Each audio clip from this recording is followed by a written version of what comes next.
Man, that was a rough start. I made this entire video. Sorry for that, everybody. So this is the VPT Tradecast, Trade Journal Tradecast for Wednesday, January 14th, 2015. I'm a little thrown off. I did an entire video, and it was probably about 8 minutes long, and I was on the wrong screen.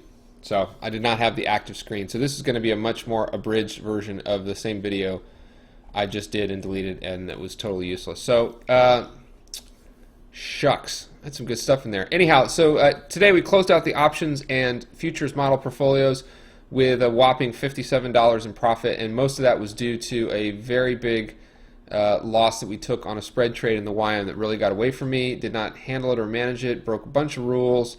In theory, you should be up about the same amount that you're down, so it was long 1 ES and short 2 YM a lot, but there was some divergence that happened, and the gap was much bigger in the YM than it was in the ES, yada yada. Poorly managed. Big drop, and it also happened to be in the World Cup Advisor program, which is so I got some repair to do there. Thank goodness there's no followers yet. So nothing like digging yourself a little hole to motivate you to get back. It was about an 8% drawdown on that account today. So guys, I'm going to go over the exact same thing I just did. Let me just highlight a couple things. So on the volatility side, I'm digging this XIV. So I had spoken a little bit about in the room today and for the last couple weeks.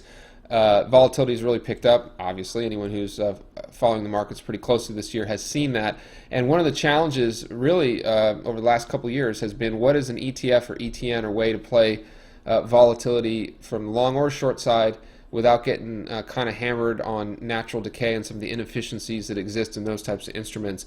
And I've really gravitated now towards just being long or short this VIX. So if you're looking to short volatility, then you go long this particular product. So you got to kind of get your head around that. It's been a really nice trader. It was right between 27 and 28, had some nice moves up here, and now the new range was below 27. So I was buying it at 26.99, 27.10, and selling it off at 27.5. Did that a couple times today, and actually got the high print right at the close. You can see here it says 27.57. But right at the close, I got a few exits right at 27.99. So if you're looking to hedge a portfolio or looking for a day trader, if you have the means to day trade stocks, this is a really good one to watch, especially if you see that VIX get above 20, 22 right now. Now it can establish a new range higher, but for right now, sort of that 18 to 22 range is what Trade we've alert. seen. NASDAQ. The other thing we're playing for the earnings tomorrow is going to be Bank of America. We're doing Bank of America through the February 17 calls. You can see our cost base is about double what they're trading at right now. I originally got in this position around 50-55. It spiked up to 60, and then the banks rolled over today on the perceived disappointing results from the first two, JP Morgan and Wells Fargo. So be it Bank of America, Citibank tomorrow, and then Goldman Sachs on Friday. We'll finish out the financials, and as I mentioned in the video last night, probably set the tone for what's going to go on, at least for the remainder of this week. So we got Bank of America there. Another one we played today is TLT. TLT, this has been a tough one to short, right, as rates hit historic lows. I think today on the 30 we had almost an all-time historic low. But the auction market was pretty bad, and that's why we did get this sell-off. It was a spike to all-time highs again, and we played the 130 Febs. There's my dog shaking his collar. We did the 130 Febs and actually scaled out of those completely. Made about 20-25 cents from our entry. Got about the best price on those, I think 115 to 120, and sold them about 140 to 145. But I'm going to be watching TLT like the rest of active traders do, and if I get an opportunity to lay out another short, potentially up, this is a 39-minute chart, and that's the 8 period on a 39-minute chart. That's going to put you in at about 133.32. And the way this thing's been acting, gapping all over the place, 1 to 2% moves can happen within hours, not even days. So we're watching that as well. And then I thought I'd pop in here little USO because we did get some what looked like short covering in the CL WTI contract near the close, and we got up to a pretty critical level and just hit a wall. That's sort of 1850 level, almost to 1850. And I used the opportunity earlier in the day on some of the strength. You can hear some of the alerts going off for our futures. Futures are essentially flat from the close. We're printing 2011s on the ES, and I'll look at those levels in just a moment here. So we got this kind of 1850 level that it needs to get through. That's going to put crude probably, in the 49 to 50 level to get that above 1850 up to 19 again. We're just playing that through a buy right. So we have some of the USO stock, and then we're selling covered calls against it.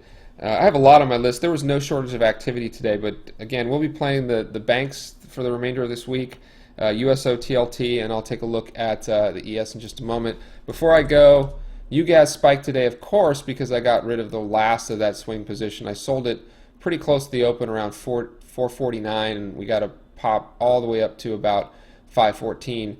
One thing I wanted to highlight, if you're so inclined, and you really want to torture yourself, so you can be long UGAS and short DGAS, and then I guess you could be quadruple, or you could be 3 times levered twice. There's actually a pretty decent borrow on this. This is the down 3 times inverse natural gas. So you short DGAS, go long UGAS. Watch this instrument too. We haven't been looking at this. They both have pretty good volume. This is decent both on the long side, and you can get a borrow on the short. And I haven't ever shorted UGAS. I mean, you could play it in a lot of different ways. You could go short UGAS, you could go short DGAS, long both, inverse.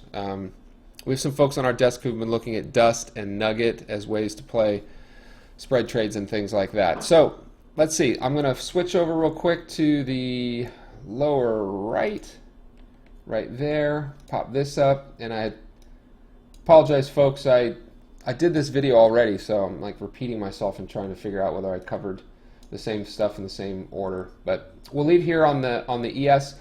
Down here, 1984, this is level everyone and their mother will be watching tomorrow, and below that we have a DSR of about 1973.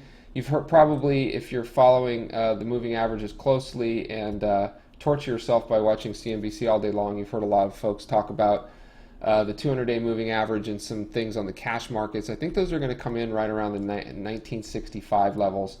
So we'll have to calibrate what that does to the March ES contract. But I'll be watching the 84 to 89 level. This wedge right here comes in at 1999, and then we have the master mode, which is a 233 EMA on this 39-minute chart at 2026. Currently we have about a 29 7-day ATR, 29 points, so 83, if we call it 30 to 213.